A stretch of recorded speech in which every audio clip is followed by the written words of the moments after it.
Hello મિત્રો, આજે આપણે બનાવવાના છે પનીર ટિક્કા। તો એની રેસીપી જોવા માટે બન્યા રહેજો। હા તો મિત્રો, આપણે ડુંગળી સુધારી લીધી છે અને ટામેટાં પણ સુધારી લીધા છે।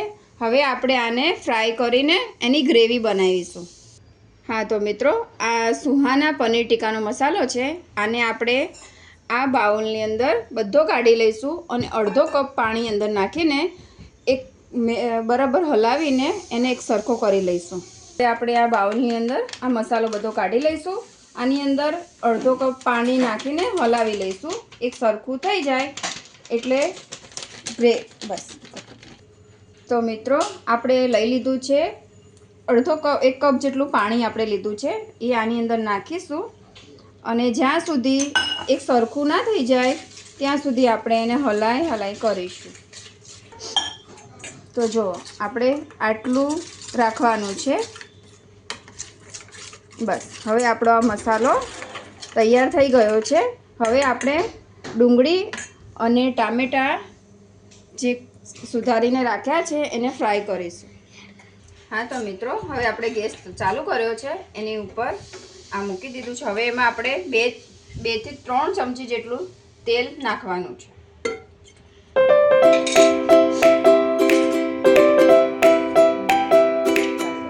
હા તો મિત્રો, હવે આપણે આ તેલ થોડુંક એવું ગરમ થયું છે, તો આપણે એની અંદર ડુંગળી નાખી દઈશું અને જ્યાં સુધી આનો કલર બ્રાઉન ના થાય ત્યાં સુધી આપણે એને સરખું હલાવતા રહીશું।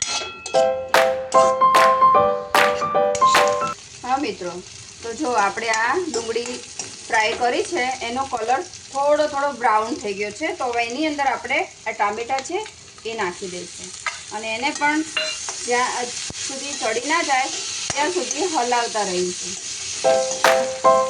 તો મિત્રો, આને એક સરખું હલાવવું જ પડશે, કારણ કે જો હલાવીશું નહીં તો ડુંગળી અને ટામેટાની આ જે બધું છે એ ચોંટી જશે નીચે, એટલે એક સરખું એને હલાવતા રહેવું જ પડશે।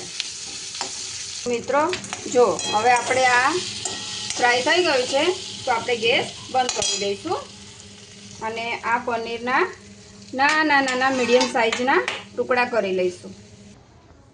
તો મિત્રો, આપણે જો મીડિયમ સાઇઝમાં પનીરના ટુકડા કરી લીધા છે।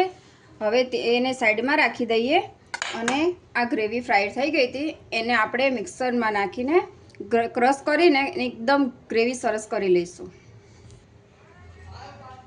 તો મિત્રો, આપણે જે ગ્રેવી બનાવી હતી એને ક્રશ કરીને રાખી દીધી છે। હવે આપણે ગેસ ઉપર આને કઢાઈ ચડાવી દીધી છે। હવે કઢાઈની અંદર આપણે જોઈએ એટલું તેલ નાખીશું।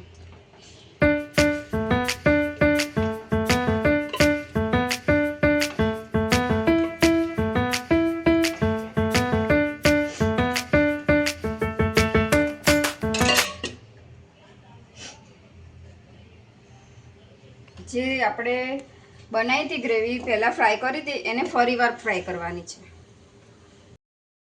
હવે આપણે તેલ થોડું ગરમ થઈ ગયું છે, તો ધીમા ગેસ ઉપર ફરીથી આપણે આને ફ્રાય કરીશું।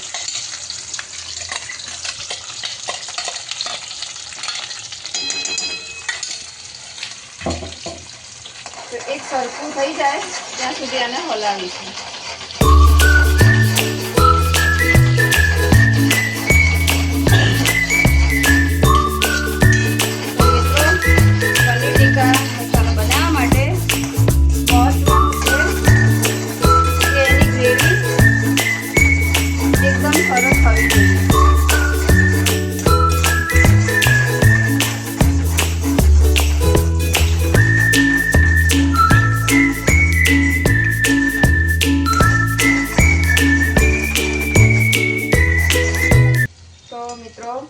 આપણે જે મસાલો રાખ્યો તો એ મસાલો હવે આમાં એડ કરી દઈશું।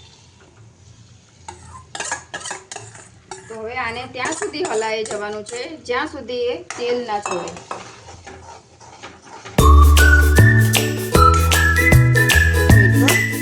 આપણી ગ્રેવી સરસ રીતના ચડી ગઈ છે અને થોડું તેલ છૂટવા લાગ્યું છે, એટલે હવે આપણે એની અંદર જે પનીર રાખ્યું છે એને આપણે એડ કરી દઈશું.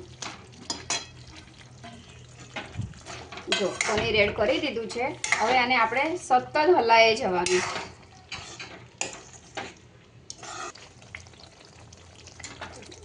તો મિત્રો જો હવે આપણે આ પનીર ટીકા મસાલા બનાવ્યું એમાંથી થોડું તેલ છૂટવા લાગ્યું છે. તો હવે આપણે આની અંદર થોડોક કલર સરસ પકડાય એના માટે આપણે થોડું કાશ્મીરી મરચું નાખીશું. તો મિત્રો જો હવે આમાં સરસ રીતનો કલર પણ પકડાઈ ગયો છે અને તેલ પણ છૂટું થવા લાગ્યું છે. તો આમાં થોડી આપણે કસ્તુરી મેથી નાખીશું, જેનાથી એનો ટેસ્ટ વધારે સારો આવે. તો મારી પાસે આ ઘરે જ સૂકવેલી મેથી પડી છે, એને હું આવી રીતના લઈ અને આમ મસળીને થોડીક નાખી દઈશ. આનાથી સ્વાદ બહુ જ સરસ આવશે. તો જો મિત્રો આપણે પનીર ટીકા મસાલા બનીને તૈયાર છે. જો કેટલો સરસ કલર પણ પકડાયો છે અને તેલ પણ છૂટું થવા લાગ્યું છે. તો આપણી પનીર ટીકા મસાલા તૈયાર છે. તો હવે એના ઉપર આપણે થોડા ધાણા નાખી દઈશું. પહેલાં તો આપણે ગેસ બંધ કરી દઈએ, કેમ કે આપણે પનીર ટીકા મસાલા કમ્પ્લીટ થઈ ગયું છે. જો ઉપર તેલ છૂટવા લાગ્યું છે એટલે આપણું પનીર ટીકા મસાલા બની ગયું છે. તો આપણે ગેસ બંધ કરી દઈએ.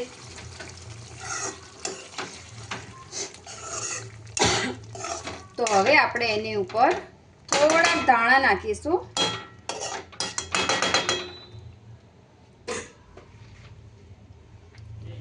જો આપણા પનીર ટીકા મસાલા કમ્પ્લીટ તૈયાર છે.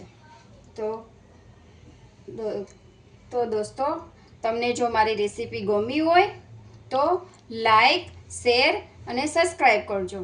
અને જો તમારે આમાં કંઈ જાણવું હોય તો મને કમેન્ટ કરજો. હવે આપણે મળીશું બીજી રેસીપીમાં. ત્યાં સુધી બધાને જય શ્રી કૃષ્ણ.